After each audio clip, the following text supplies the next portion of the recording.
저는 어제 놀라운 기사 하나를 보았는데요. 오늘 일부 예배 때 그 기사를 설교 시간에 이야기를 했더니 그 기사를 과연 믿을 수 있겠습니까? 라는 그런 또 기사가 떴다 하더라고요. 그래서 이 기사는 조금 불분명합니다. 그것을 여러분 이해하시고 제가 한 30분 동안 이 기사를 빼버리고 서론을 어떻게 지금 도입을 해야 할까 아무리 고민해봐도 특별한 그게 떠오르지가 않았어요. 물론 바로 본문에 들어갈 수 있습니다만은 또 이것이 만일 사실이라면 우리가 다시 한번 경각심을 가져야 하고, 만일 제가 소위 말하는 낚였다면 여러분 이해하시고 용서하시고 받아주시기 바랍니다. 어제 제가 본 것은 며칠 전 로마 교황청 교황 프란치스코가 우리 성경은 너무 오래됐으니 이제 이 세상에 걸맞게 성경을 새로 써야 한다. 성경을 새로 쓰자. 그래서 이미 생각한 이름은 바이블 2000이라는 겁니다. 성경 2000. 이 시대에 걸맞는 성경을 우리가 새로 쓰자. 아니기를 바랍니다. 정말 그 누군가가 어떤 인터넷의 조회수를 노리고 이렇게 악한 내용의 글을 올린 것이 아닌가 그렇게 믿고 싶습니다. 여러분, 한국 교회사는 분열의 역사다 그렇게 흔히 평가되기도 합니다. 그만큼 한국의 기독교는 수없이 많은 분열을 일으켰습니다. 장로교도, 감리교도, 침례교도, 성결교도, 이단들도 이 분열의 역사. 그래서 어떤 사람들은 그렇게 이야기하죠. 우리 한민족은 어쩔 수 없나 보다. 그런데 최근에 미국 장로교회사를 공부할 일이 있어서 책을 좀 보았더니요. 미국도 똑같은 상황이었습니다. 미국 장로교회도 시작부터 계속해서 분열로 또 정치적인 어떤 목적을 가지고 통합을 했다가 또 분열로. 그런데 이처럼 왜 분열이 일어났을까? 미국 장로교회에서는 보니까 신학적인 문제가 거기에 분명히 있었습니다. 그 신학적인 문제란 성경의 권위에 대한 도전이었습니다. 미국 장로교회사 초창기에서부터 시작된 것이 무엇인가 하면 소위 자유주의라고 그렇게 불림을 받는 이 사람들로부터의 성경의 권위에 대한 도전입니다. 그들은 말합니다. 아니 생각해봐라. 성경은 원본도 없는데 그것을 뺏겨 적었다고 하는, 옮겨 적었다고 하는 이 사본 성경을 어떻게 1.1획도 틀린 바가 없는 무오한 성경으로 받을 수 있느냐? 아니다. 심지어 너희들이 생각해봐라. 초자연적인 역사, 그게 어떻게 역사적인 사실이겠냐? 예수가 물 위를 걸었다고? 예수가 처녀의 몸에서 났다고? 그건 다 이 성경 기록자들이 그렇게 메시아가 그런 삶을 살았으면 좋겠다라는 생각을 가지고 성경을 기록했을 뿐이야 라고 주장했습니다. 여러분, 이 이야기에 어떤 마음이 드십니까? 혹시라도 지금까지 한 번도 그런 생각 안 해봤는데 그럴 수 있겠구나 이런 생각하면 곤란합니다. 그래서 그들은 성경 중에 자기들이 생각할 때에 이성의 판단으로 볼 때 이건 아니야, 이건 아니야, 이건 맞아. 자기들의 판단하에 성경을 갈기갈기 찢어버렸습니다. 그 작업이 무엇인가 하면 이 성경의 핵심 교리들을 잘 가르칠 수 있도록 요약해 둔 신앙 고백, 특별히 장로교가 받아들이고 있는 웨스트민스터 신앙 고백서에 대한 개정을 하자고 끊임없이 공격을 했습니다. 그런데 계속해서 거부하던 정통주의자들이 결국은 나중에 손을 들었습니다. 1903년에 1647년에 처음 만들었던 이 웨스트민스터 신앙 고백서에 6부분에 7부분인가요? 그 정도를 고쳤습니다. 물론 5가지를 고치고 2가지를 더 추가를 했습니다. 거기에는 예수의 동정녀 탄생을 빼버리고요. 거기에는 교황은 적 그리스도라는 문구가 있었는데 그 문구도 삭제해버리고, 그래서 개정된 35가지 항의 신앙 고백서들을 그들이 채택을 해버렸습니다. 결국 이것이 무엇입니까? 장로교의 분열사는 다 이 신학의 문제라는 겁니다. 그러면 우리는 생각해 볼 수 있죠. 어떻게 하나님을 믿는다고 하는 목사들이 그럴 수 있느냐? 어떻게 신학을 공부한 목사가 그렇게 성경을 믿지 못할 수 있느냐? 그런데 교회의 역사에는 그런 사람들이 일어났고, 그런 사람들이 소위 교단의 실세가 되는 그런 역사들이 미국 장로교회사도 일어나고 있었습니다. 물론 우리 한국도 예외가 아니겠지요. 그럴 때에 우리는 질문합니다. 어떻게 그럴 수 있느냐? 어떻게? 그런데 오늘 우리가 읽은 본문의 말씀에 보면 예수님께서는 그럴 수 있다라고 말을 합니다. 자, 그러면 오늘 우리는 2번째 이 가라지 비유에 대한 교훈의 말씀을 살펴볼 텐데요. 자, 이 비유 속에 우리가 붙들어야 할 그런 교훈의 말씀이 무엇인지 함께 생각해 보겠습니다. 자, 오늘 우리가 읽은 본문 말씀 24절은 천국은 좋은 씨를 제 밭에 뿌린 사람과 같으니라고 그렇게 시작을 합니다. 예수님은 비유를 시작할 때 항상 이렇게 이야기하죠. 천국은 무엇과 같으니 그렇게 이야기합니다. 자, 그러면 앞에 있는 그 무엇이 천국이라고 우리가 볼 수가 있지요. 자, 그런데 오늘 2번째 이 비유는 조금 그것을 잘 이해해야 합니다. 왜 그런가 하면 만일 그런 식으로 보면 오늘 여기 좋은 씨를 제 밭에 뿌린 사람이 천국이다 이렇게 우리가 결론을 내려야 하는데, 이 2번째 비유는 그것이 아니라 이 비유 전체가 천국과 같다 그렇게 이야기합니다. 이 비유에 나오는 이 상황 자체가 천국이 가지고 있는 그런 어떤 특성들을 보여준다 이렇게 우리가 보아야 하는 것입니다. 자, 이 비유는 여러분 잘 아시지요. 좋은 씨를 누군가가 밭에 뿌렸는데 밤에 악한 자가 와서 가라지를 뿌려 두었습니다. 그 위에. 여기에 이 가라지라는 것은 자랄 때는 이 밀과 같이 생겼기 때문에 잘 구분이 안 된다고 합니다. 그런데 이 가라지가 자라면서 독을 품게 된다고 해요. 그래서 이것을 독보리다 그렇게 일반적으로 부른다고 합니다. 그런데 워낙 생명력이 강하기 때문에 뿌리를 내릴 때에 좋은 씨가 내리는 그 뿌리와 함께 얽혀서 이 가라지가 난다라는 겁니다. 그러니까 이 가라지는 굉장히 좋은 씨에게 해악을 끼치는 그런 보리다 그렇게 말할 수가 있습니다. 그런데 이 당시에 이런 일은 흔히 있었다고 그렇게 봅니다. 그래서 어떤 사람이 다른 사람을 협박할 때에 이런 문장을 썼다고 합니다. 네 밭에 내가 가라지를 뿌려 둘 거야.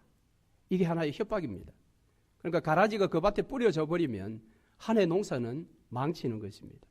그래서 그 당시의 로마 법에 이것 역시도 범죄다라고 해서 제어하는 그런 법이 있는 정도라고 합니다. 그 당시에 그만큼 농사할 때 이 가라지가 많은 피해를 준 것 같아요. 자, 그래서 종들이 와서 이야기합니다. 주인님, 밭에 나가보니까 그 가라지가 많이 이제 생겼습니다. 좋은 씨를 뿌린 게 아닙니까? 그렇게 물었지요. 자, 이 묻는 종들의 의도는 오늘 우리의 일상의 교회 생활에서도 종종 듣는 소리입니다. 예를 들면 세상이 왜 이 모양이야? 교회 안에서는요. 교회가 왜 이 모양이야? 이런 이야기를 우리가 듣습니다. 이 종들의 마음이 지금 그런 마음입니다. 주인한테 주인님 좋은 씨를 뿌린 게 아닌가요? 이런 거죠. 그랬더니 주인이 뭐라고 오늘 본문에 이야기합니까? 그 주인이 28절에 보니까 그래 원수가 이렇게 하였구나 그랬습니다. 주인은 왜 이런 일이 일어났는지 이미 다 알고 있다라는 것입니다.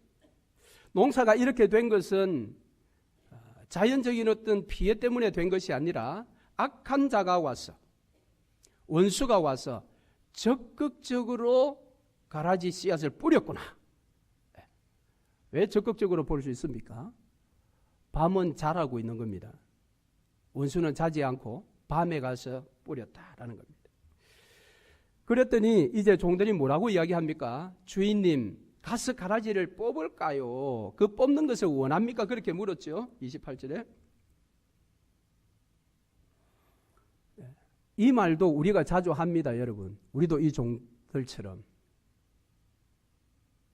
하나님, 내가 한번 손 쓸까요?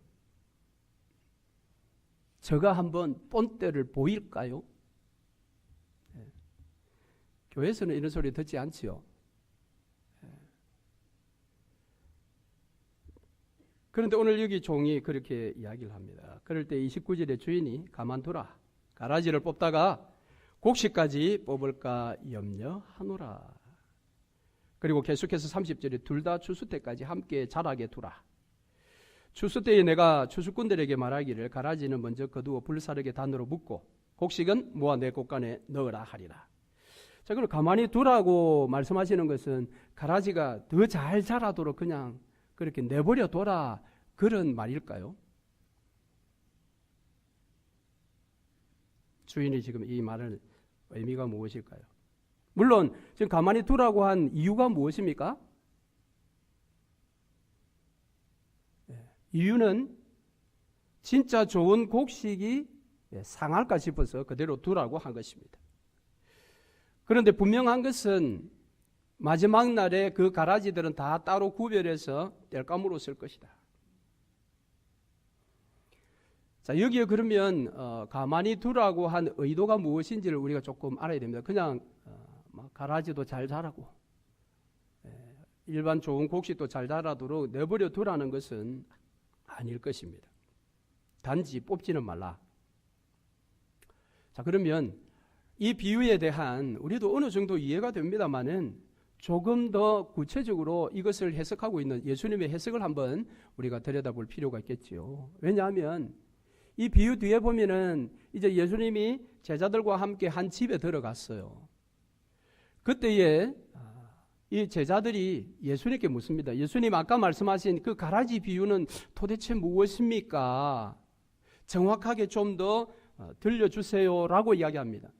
이 가라지 비유 뒤에 겨자씨와 누룩의 비유를 이야기했습니다마는 겨자씨 비유와 누룩의 비유에 대해서는 제자들이 묻지를 않았어요. 그 말은 그 비유는 어느 정도 이해하겠다라는 거예요. 그런데 지금 이 가라지 비유는 뭔가 조금 이해가 덜 된 것입니다. 그래서 재차 지금 요구를 하고 있지요. 자, 그랬더니 예수님께서 그것에 대해서 설명을 합니다.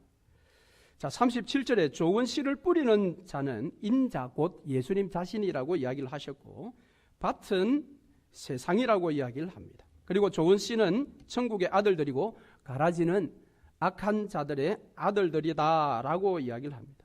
그리고 가라지를 뿌린 원수는 사단이라고 이야기하고요. 마귀라고 이야기를 합니다. 예수님께서. 그리고 추수 때는 세상의 끝이고 내가 보내는 추수꾼은 천사들이다. 그렇게 예수님께서 해석을 해 주십니다. 자, 그러면 우리가 다 이해가 되죠. 이 비유에 대해서 어느 정도 다 이해가 되는데 그런데 우리가 꼭 이 비유의 핵심이 무엇인지는 좀 붙들어야 합니다. 그러니까 이 비유의 상황 자체는 다 이해가 되었습니다만은 여기서 말하는 핵심은 정확하게 우리가 놓치지 말아야 한다. 자, 그 초점은 어디에 맞춰져 있는가 하면 마지막 추수 때에 맞추어져 있다라는 것을 여러분이 아셔야 합니다. 이 비유를 읽을 때는 마지막 추수 때, 그 추수 때 일어나는 상황이 어떻습니까? 오늘 우리가 읽은 본문 40절 말씀 이하부터 나오지요.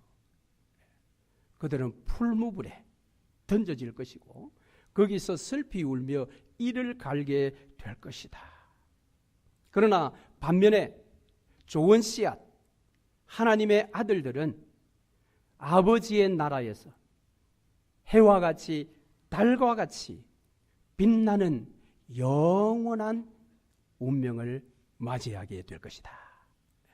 할렐루야. 그러니까 이 비유에서는 우리의 그 초점을 마지막 이 추수 때에 갖다 두어야 합니다. 앞에 두시면 안 돼요. 앞에 둔다는 것이 무엇입니까? 이 종들의 마음 같은 마음을 우리가 자꾸 가지면 안 된다라는 겁니다. 무엇입니까? 하나님 나라의 성격은 그 나라에는 좋은 씨앗으로 말미암은 좋은 곡식도 있고 영벌에 처해질 가라지도 함께 섞여 있다라는 겁니다. 그것이 섞여 있다 보니까 우리가 이 종들의 마음처럼 주인님 가서 뽑아버릴까요? 라는 겁니다. 아니면 이 종들의 마음처럼 좋은 씨앗 뿌린 거 아닙니까? 우리가 하나님께 하나님 교회가 왜 이 모양 이 꼴입니까? 라고 항의하는 것입니다. 그러나 이 비유의 초점은 마지막 부분입니다. 영원히 분리되는 그 시간. 이것은 우리가 마지막에 읽은 그물 비유도 동일하게 이 부분을 언급하고 있습니다. 그러니까 그물질을 할 때 그 그물 안에는 수많은 물고기들이 다 들어있을 것입니다. 거기에는 싱싱한 것도 있고 또 병든 것도 있을 것이고요. 큰 물고기도 있고 작은 물고기도 있을 것입니다. 어부가 그 그물을 끌게 됩니다. 그러나 이제 시간이 되어서 그 그물을 무트로 들어 올리게 되면 그때에는 좋은 물고기만 구별해서 옮기고 나머지는 다 버린다고 했습니다. 두 비유 모두가 이 비유의 목적을 마지막에 지금 포커스를 맞추고 있습니다. 그러니까 이 비유를 보면서 우리가 기억해야 될 것은 이 세상은 영원하지 않다라는 것입니다. 우리 자신의 인생도 영원하지 않다라는 것을 우리는 알아야 합니다. 히브리서 9장 27절에 한 번 죽는 것은 사람에게 정한 것이요 그 후에는 심판이 있으리라. 심판이 있으리라. 우리는 그렇게 생각합니다. 뭐 이렇게 살다가 그냥 가면 되는 거 아닌가? 뭐 인생이 다 그런 거 아니야? 아니면 뭐 숨이 끊어지면 다 끝나는 거 아니야? 뭐 누가 죽어본 사람이 있어? 다 끝나는 거지. 그런데 여러분 오늘 본문 49절에는 세상 끝에도 이러하리라. 천사들이 와서 의인 중에서 악인을 가려내어 풀무불에 던져 넣으리니 거기서 울며 이를 갈미 있으리라. 악인의 추수날 이후의 삶의 모습이 여기에 그대로 표현되어 있습니다. 그저 죽으면 끝이 아닌 것을 여기에서 말하고 있지 않습니까? 차라리 이 말씀이 성경에 없었더라면 하나님은 사랑의 하나님이신데 사랑 타령만 하면 되시지 왜 이런 무시무시한 악인은 여러분 죽으면 끝나는 것이 아닙니다. 풀무불에 던져집니다. 그 영혼은.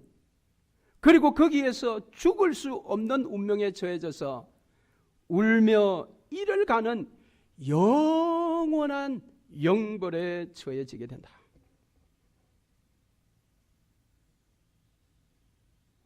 여러분 역사는 또는 인생은 돌고 도는 것이 아닙니다. 시작이 있으면 끝을 향해서 나아가는 것이 역사요 인생입니다. 물론 이 나아간다라는 것이 직선마냥 화살처럼 직선마냥으로 나아가는 것은 아닙니다. 약간의 낯선형 이 원을 그리듯이 낯선형을 그리지만은 그것은 전진하는 것입니다. 이 스프링과 같이. 그래서 시작이 있으면 반드시 끝이 있습니다.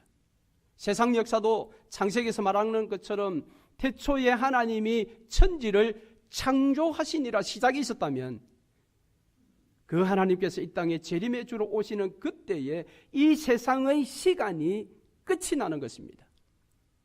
우리 인생도 마찬가지죠.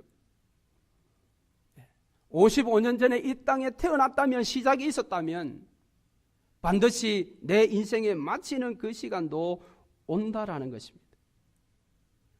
그래서 세상의 끝은 멸망이죠. 주님이 이 땅에 오시는 그날입니다. 우리 개인적인 끝은 인생의 죽음입니다. 죽음을 환영하는 사람은 아무도 없을 것입니다.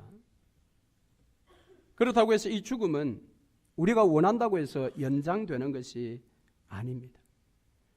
죽음 자체를 거부할 수도 없습니다. 우리가 죽음은 없다라고 부정한다고 해서 죽음이 사라지는 것도 아닙니다. 우리는 죽음이 싫고 두렵고 인정하고 싶지 않지만 이 죽음은 우리 인생 가운데 지금 찾아와 있습니다. 그래서 우리는 어쩌면 모든 인생들은 죽음을 향해서 쉬지 않고 달려갑니다. 우리 인생이 쉴 때는 언제입니까? 죽음의 문을 통과하는 순간입니다. 그러나 오늘 여기 나오는 것처럼 악인들은 죽음의 문을 통과하여서나 쉴 수가 없어요. 왜? 풀무불과 영벌에 던져졌어요. 거기서 계속해서 울며 이를 갈 수밖에 없는 처지가 되는 것입니다. 그래서 우리는 죽음을 생각하는 인생을 살아야 합니다. 죽음을 인정해야 합니다.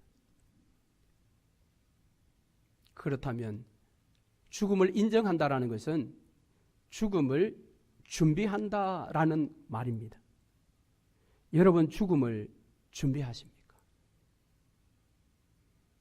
여러분 죽음을 준비하는 것이란 구체적으로 무엇이겠습니까?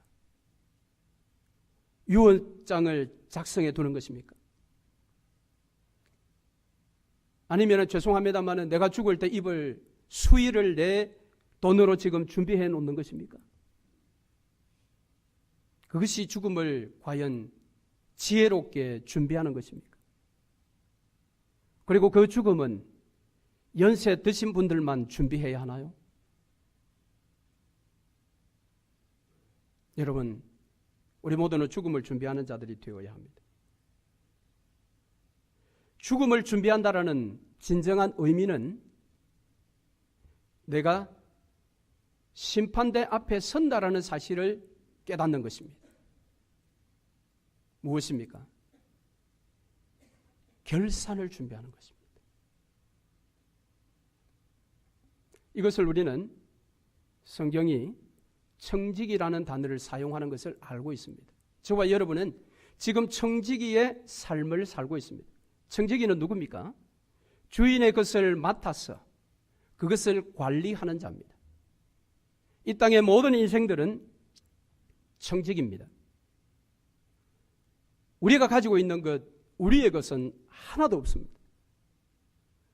모든 것은 다 주인 되신 하나님으로부터 받았습니다. 그가 예수를 믿든 믿지 않든 하나님으로부터 모든 것을 받았습니다. 우선적으로 시간을 받았습니다. 70이면 70, 90이면 90, 30이면 30. 시간을 창조주 하나님으로부터 받았습니다. 달란트를 하나님으로부터 받았습니다. 남들보다 머리가 박석합니까? 뛰어납니까? 하나님 주신 거예요. 남들보다 노래를 잘하십니까? 하나님 그 달란트를 주신 거예요. 우리가 가지고 있는 재물도 하나님께서 지금 맡겨주신 것입니다. 여러분의 노력 때문 아닙니다. 그것을 우리가 인정해야 합니다. 그렇다면 추수 때에 우리 모두는 다 심판대 앞에 서서 청지기로서의 심판을 받아야 합니다. 심판 이러면 여러분 기분 나빠니까 결산을 해야 합니다. 주인 앞에서. 여러분 달란트 비유를 아시지 않습니까? 한 달란트 받은 자. 주인이여 내가 한 달란트를 받았사오니 한 달란트가 여기 있나이다. 5달란트. 주인이여 내게 5달란트를 주셨으니 내가 5달란트를 남겼습니다. 2달란트를 나에게 주셨으니 2달란트를 남겼습니다. 한 달란트 받은 자 주인으로부터 어떤 책망을 받았습니까? 악하고 게으른 종아. 악하고 게으른 종아. 그러면서 한 달란트 빼앗아 버리고 그를 내쫓았습니다. 여러분 이것이 결산의 날에 일어날 일입니다. 우리 모두는 그 결산을 해야 합니다. 하나님 앞에서. 그래서 우리는 지금 살아가고 있는 내 인생의 길이 여기에 나오는 알곡의 삶인지 가라지의 삶인지 좋은 물고기인지 나쁜 물고기인지 우리는 늘 살피며 살아야 합니다. 그것을 살피지 않은 채, 즉 죽음을 준비하지 않은 채 나는 아직 젊으니까 죽음에 대해서는 전혀 생각하지 않고 그러나 부지불식간에 개인적인 추수의 날이 오면 그때는 늦는 것입니다. 돌이킬 시간이 없습니다. 회개할 시간이 없습니다. 불묵불만이 기다리고 있는 것입니다. 그렇기 때문에 정말 중요한 것은 지금입니다. 지금.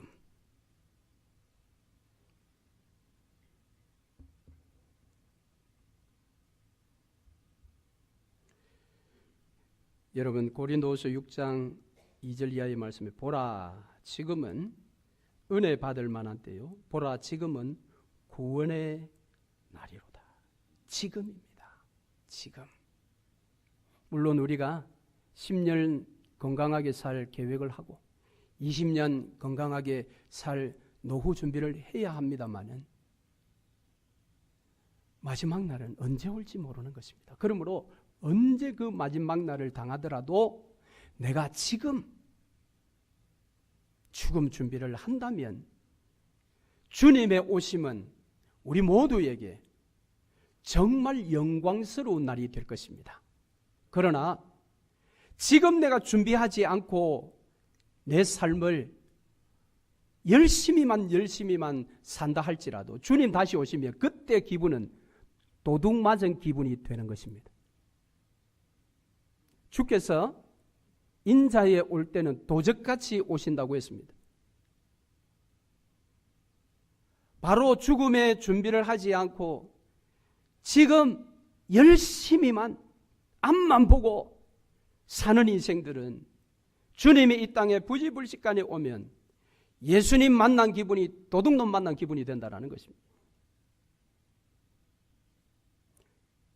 그러나 내가 죽음 준비를 하며 지금 그렇게 살아가고 있다면 주님 만나면 고무신 벗어 던지며 벗선발로 달려가서 안길 수가 있습니다. 할렐루야. 여러분 세상의 끝이 있음을 우리는 여기에서 분명히 알아야 합니다. 그래서 이것을 하나의 적용을 해본다면 교회 안에서도 우리가 교회를 생각할 때에 대부분의 사람들은 교회는 천국과 같아야 한다고 생각합니다. 그리고 안 믿는 사람들은 예수 믿는 사람들은 다 천사일 거라고 생각을 합니다. 물론 저와 여러분은 그런 걸 생각하지 않습니다. 우리는 서로를 너무 잘 아니까. 그러나 많은 사람들은 예수 믿는 사람은 거짓말도 하지 않고 시기 질투도 하지 않고 천사처럼 살 거야 라고 세상 사람들은 생각합니다. 그러나 사도 바울은 말합니다. 이스라엘에서 난 그들이 다 이스라엘이 아니다라고 합니다. 이스라엘의 육신의 혈통을 가졌다고 해서 진짜 이스라엘이 아니라는 것입니다. 그러니까 교회당 안에 곡식도 있고 가라지도 섞여 있다고 이야기를 합니다. 왜 그렇습니까? 마귀가 가라진 악한 자의 아들들을 교회에 심어 놓았기 때문입니다. 그래서 교회 안에는 그리스도인들 같은 가짜가 있습니다. 이건 우리가 인정을 해야 합니다. 그렇다고 해서 누가 그런 자인가 여러분 생각하지 마십시오. 우리가 판단할 문제가 아닙니다. 판단할 수도 없어요. 여러분 자신은 압니다. 여러분 자신이 가짜인지 진짜인지. 사도 바울은 계속해서 고린도후서에서 이렇게 이야기합니다. 이것은 이상한 일이 아니니라. 사탄도 자기를 광명의 천사로 가장하나니 그러므로 사탄의 일꾼들도 자기를 의의 일꾼으로 가장하는 것이 또한 대단한 일이 아니니라. 그들의 마지막은 그 행위대로 되리라. 초대교회도 갈라디아서의 말씀을 보면 가만히 들어와서 다른 교리를 가르치는 자들이 많았다고 합니다. 오늘날 미국 장로교회가 분열이 일어나면서 성경에 있는 동정녀 탄생 이와 같은 교리들을 다 빼버려야 하나님 말씀이라고 했던 그들은 다들 목사입니다. 그들은 마지막 날에 반드시 땔감으로 묶여져서 풀무불에 영벌에 던져질 것입니다.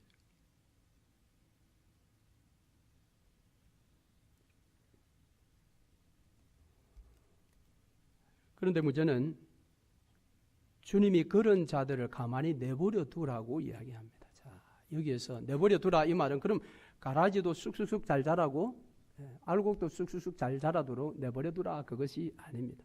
그대로 방치하라는 것은 아니라는 것을 우리가 좀 알아야 합니다. 무엇입니까? 우리가 깨어서 그들이 교회를 좌지우지하지 못하도록 우리가 힘써 노력해야 하는 것입니다. 즉 교회의 이 세속화는 전적으로 우리가 막아서야 한다는 것입니다.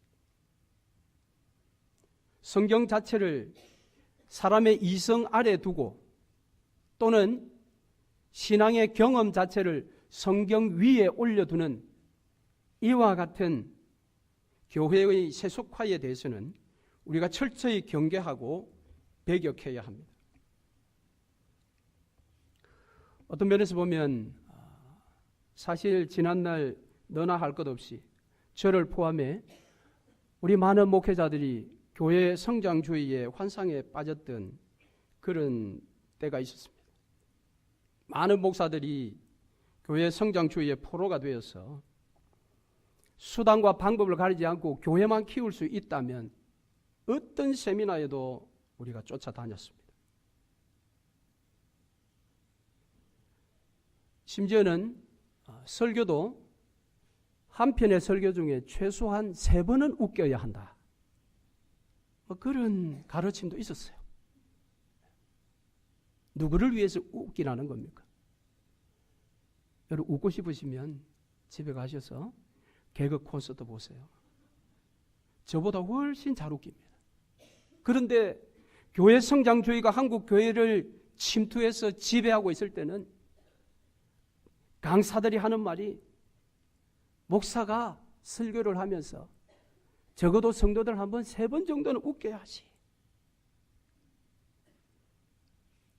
그러니까 장모모 목사님이 스타가 되어버린 겁니다. 웃기는 목사로. 하나님 우리를 웃기는 자 되라고 목사 부른 것 아님을 알아야 합니다. 그렇죠?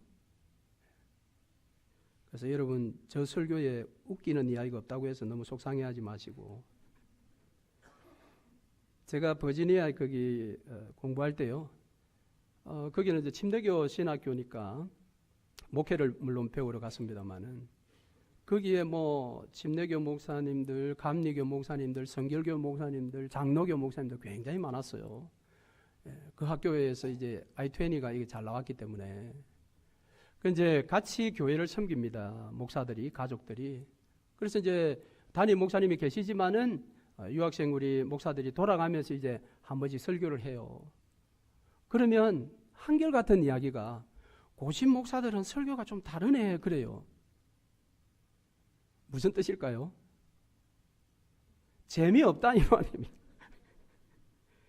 뭐 설교 시간에 시사도 한번 나오지 않고요. 뭐 고전에 대한 이야기도 없고 뭐 오직 뭐 성경만 잔뜩 이야기를 하니까 고시는 좀 그렇습니다. 좀 맛깔스럽지는 못합니다. 그러나 여러분, 자칫 우리가 맛깔을 찾다가 세속화가 되면 같이 다 죽는 겁니다. 같이 다 풀무불 동창되는 겁니다. 여러분, 이것은 보통 일이 아닙니다. 사단이 교회를 가만두지 않습니다. 그런데 그 사단의 머리가 사람의 머리를 능가하지 않습니까? 그는 천사였던 사람이죠, 존재죠. 그렇기 때문에 오늘 우리가 가라지는 가만히 두되 누가 진짜 거듭났느냐 거듭나지 않았냐 그걸 구별하려고 그렇게 눈을 치켜뜨지 마시고 그건 내버려 두고 교회 안에 세속 정신이 밀려들지 않도록, 교회가 세속화의 포로가 되지 않도록 저와 여러분은 말씀 위에 굳게 서야 합니다. 말씀 앞에 내 이성도 무릎을 꿇려야 되고 말씀 앞에 내 경험도 꿇려야 합니다.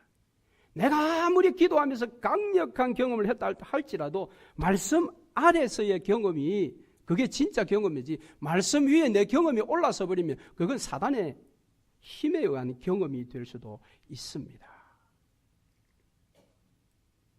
그래서 우리가 교회의 세속화를 우리가 경계하며 오늘 저와 여러분 모두가 죽음 준비를 제대로 한다면 머지않은 날 주님 이 땅에 다시 오시는 그날, 그분이 2000년 전에 이미 십자가 위에서 사단의 모든 권세를 깨트리시고 승리하셨던 그 승리를 저와 여러분의 것으로 들려주시는 그런 날이 올 것입니다.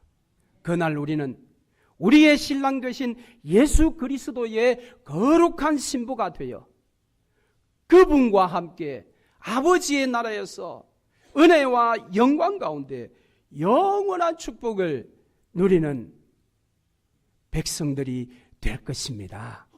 그날까지 사랑하는 성도 여러분, 오직 말씀만 붙들고 좌로 우로 치우치지 마시고 끝까지 인내하며 달려가십시다. 할렐루야.